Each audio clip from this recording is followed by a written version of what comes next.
Chiu, you mentioned that risk aversion is one of the obstacles to social innovation. We see the city changing very fast, and we are taking up stem cell research and a lot of cutting-edge technology, and it's one of the fastest changing city when you compare it with US, Europe, and all that.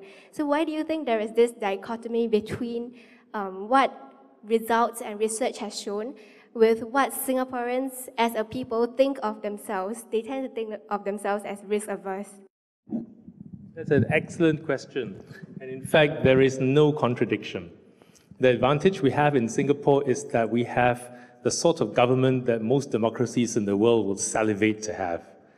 We really do. I mean, in spite of my own personal reservations about many different types of government policies, I have to say that in terms of how the country is run and the processes by which we try and improve society for everyone, the government is the first to be the most innovative in changing our physical, our social, economic landscape. Okay?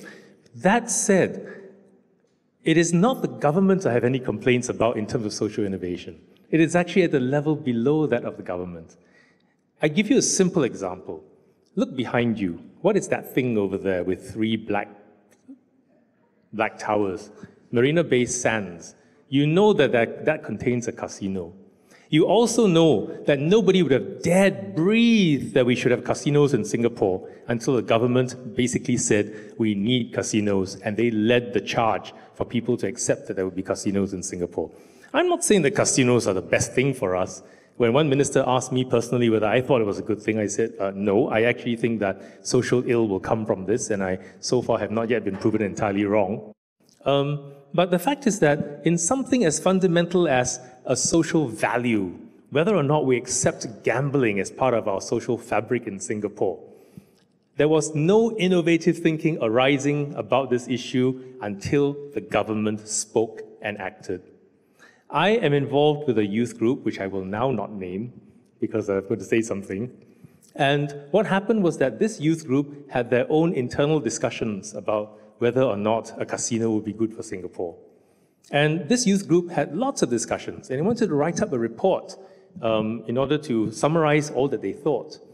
And the leader of the youth group, who's a very senior person in our establishment, again, not named, said to the youth group, look, think what you want, say what you want in this room, write nothing down, because think of what will happen if your conclusion is different from what the government is going to announce in Parliament next week.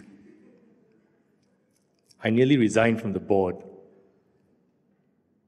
Aren't you appalled? You're not surprised. But okay, do you now get the difference between why Singapore appears to be growing and very dynamic and why we still say we are risk-averse? Because we have a government that is really on top of things, well on their toes, well on the ball, and we are facing all our global challenges head-on with great success, and we are very proud of that, no doubt. But at the levels below, we are too government-led, and that, to me, includes civil society. That's a whole new subject. I'm going to stop there. Yeah, I mean, this issue of risk aversion and fear is something that we've been talking about for a very long time. Chiu and I have had this conversation in various committees we've been on together. And I noticed just a few days ago, the topic came up again in another forum where people are talking about the so-called climate of fear in Singapore. People say, you can't speak up, you're afraid of what might happen to you. There's talk about the black book and the black box and God knows what else might come and might befall you.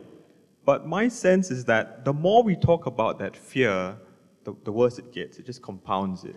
And to me, it's become a bit of a crutch, where people start to talk about this fear without actually going out and engaging. And my response has always been, you have space for discussion, use it or lose it.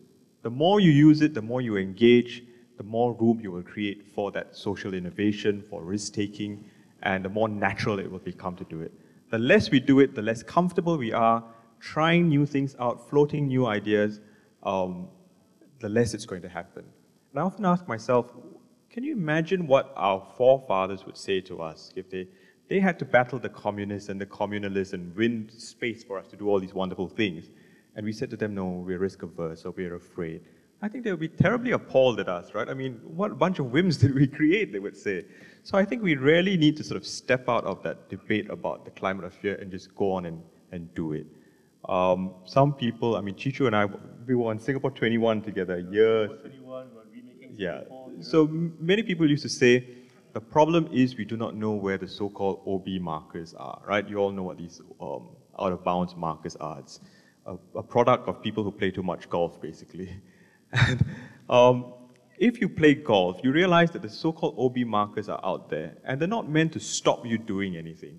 It's just meant to help you sort of hit the ball in the right direction. If it goes beyond the OB marker, you go and pick up your ball, and well, you drop it in and you add a point or whatever to your score. It doesn't mean you can't hit the ball into the golf yard, right? So I think that's where the OB marker analogy did us a huge disservice, because it led people to think that you can't engage, you can't take risks, and as a result, it's perpetuated in our minds that there is this risk aversion, when actually we're all taking risks and doing many things in our daily lives. You know, as Chiu said, the design for that casino was something quite risky. You could have put up a much more conventional-looking structure than what turned out in the end. That was social innovation. It was someone sticking his neck out and saying, we're going to go with this design. New water was a social innovation, someone deciding you had to solve this problem and coming up with an innovation which was quite out of the box.